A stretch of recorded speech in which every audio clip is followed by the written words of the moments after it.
Hey guys, my name is RyanCentral and there are some agent changes on the test realm. This isn't a video to go over the news of what these changes are, the changes to Kayo and to Skye, to Reyna and to Yoru, but it is actually why I think that these changes are the wrong direction the Riot's going in. They don't make any sense in comparison to what Riot have said before in the past.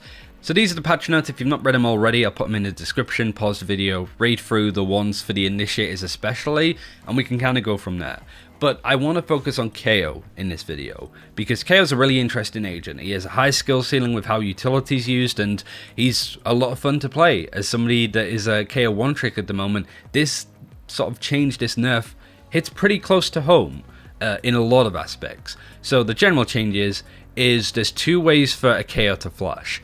There is the selfish way, which is pop flashing with the right click. You'll see players like Judgment, who is a great Twitch streamer, do this kind of tech a lot to set himself up for kills. That's the selfish approach of using the flash as a right click, the same thing as CS. And then you have the more team play supportive left click flash, which you throw out for a longer distance, and both have been changed. For the underhand right click, the selfish flash, the duration of an enemy being flashed has been decreased to 1.25 seconds, down from 2, but for the overhand team play supportive flash, the duration of being flashed for an enemy has gone up a little bit. Also, the unequip time has gone up, so you flash, it takes a little bit longer for your gun to come back up off the back of it. So that's kind of the change for Kayo. I don't want to read out what the devs have been saying, but generally, the overperforming relative to other pop flashes, for example, Phoenix flashes or Euro flashes. Euro's had some of his flashes buffed as well. So there are the keen two sides of this. There is the selfish play for Kayo, and then there's the team play for Kayo. And what makes the initiating role so interesting with these 5 agents, this is the best role in the game, I think, because they are so dynamic in their approach. You can play all of these super aggressively, you can play them very defensively, stalling out using utility to protect chokes. You gain information, you can set yourself up with that information, you can get kills for yourself, but you can also, and most likely, find impact by setting up your teammates with a good recon dart, with a good owl drone, with a good flash from any of these flashing agents, or with fade, with everything. So that's what makes them really good in the pro scene. If we go over to champions, Fade second highest pick rate, Kayo 4th highest pick rate, and picked on every single map. That's an important thing to note, because the only other agent that's like this is Chamber, and Chamber is still pretty broken right now. So the initiating role is very interesting, has a lot of impact at the highest levels, but when it comes to ranked play, this is the pick rate and win rate from Tracker GG for the past 2 weeks. Reyna's at the top. I don't think we need to explain that really. You can just absolutely farm on Reyna. But in the bottom 6 agents, by the way, look at Astra. I don't know what's going on there, but the Astra club is really suffering right now. But you got Astra, Cypher, Breach, Euro, Kayo, and Sova. The bottom 6 agents on win rate, half of them are initiators. Sova, Breach, and Kayo. Kayo is in the bottom 5 win rate out of all of these agents, I guess across all MMRs in ranked play. Whereas stuff like Reyna, Chamber, Raze, and Jet, 4 out of the top 5 on win rate are duelists.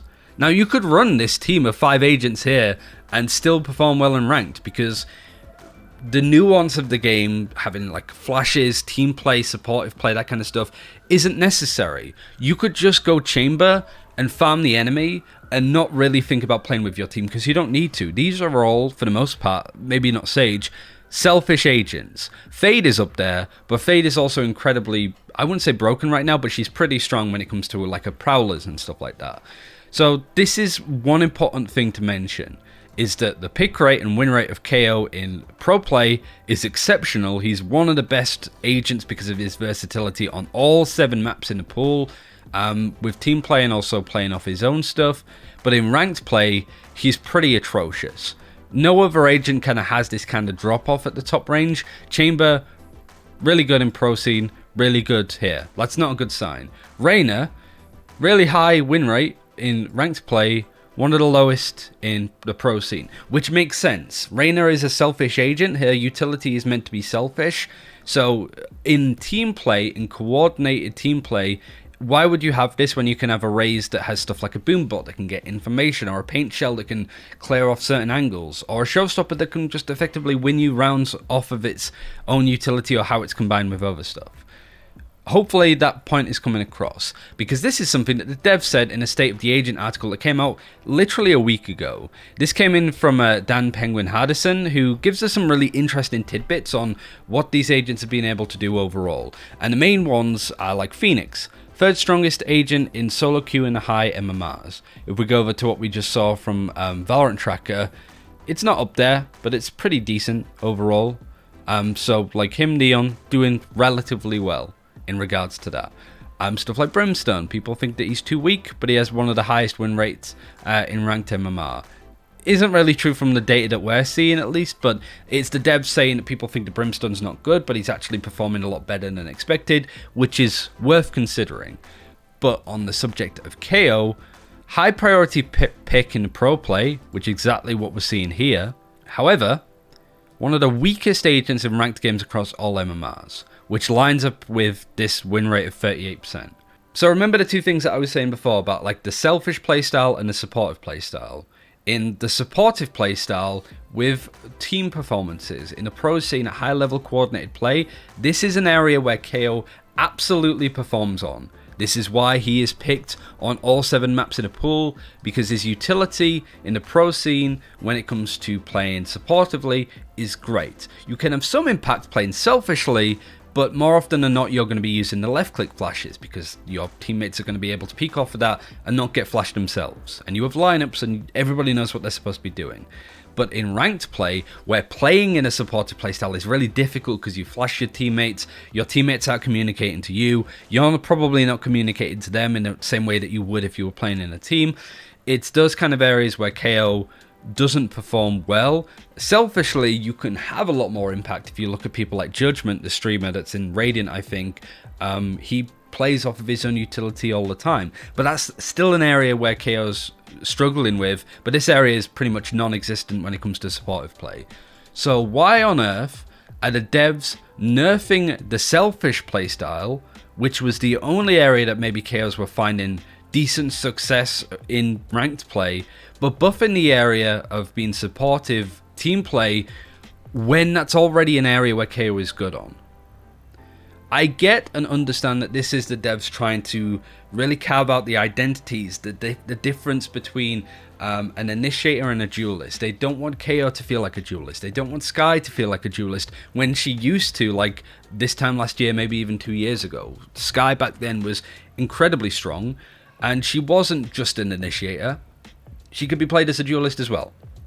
Which I get, I understand that that's something that the devs want to carve out. They've made Reyna's utility better for her. They've made it better that she can have more agency after peaking. Euro's flashes are a lot stronger as well. The devs said that like the pop flash from Kayo is a lot stronger and a lot more impactful than we've seen from a Phoenix and also from a Euro flash.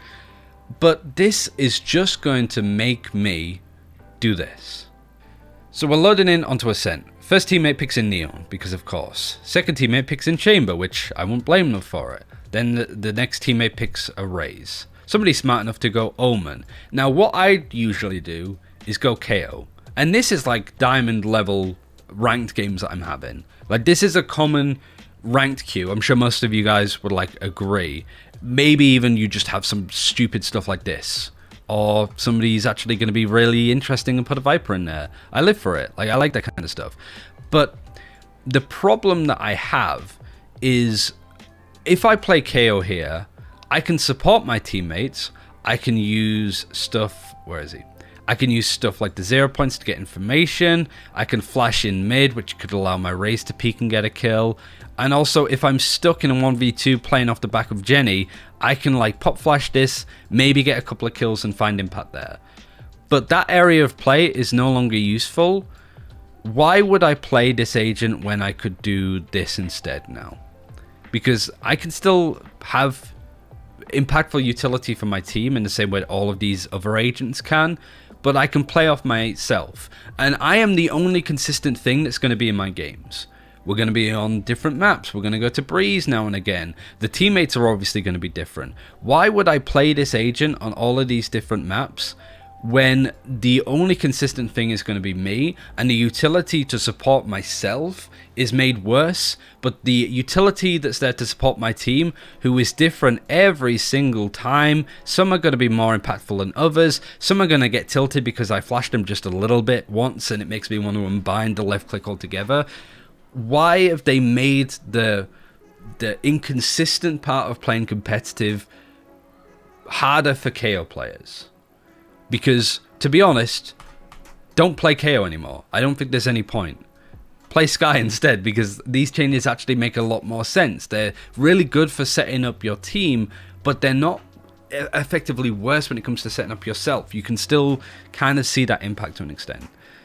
I think that playing ranked, when ranked queue looks like this, it might even look like this sometimes, because up until Diamond you will just get BS like this. I don't want to play this because this is not the Valorant that I analyze at a pro level. This is not the Valorant that I'm interested in. I want to play in like 10-mans and pickup groups and scrims and watch the pro scene where these agents actually have impact. This is pointless. And it's... yeah, I hope that my point comes through and it doesn't feel too ranty. It just boils down to a TLDR. This agent is weak in ranked play. That is true.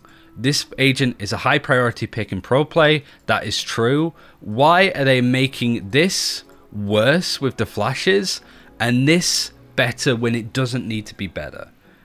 I hope you agree. If you don't, let me know. I'm curious to hear what you guys think. And until next time, take care. We'll see you then.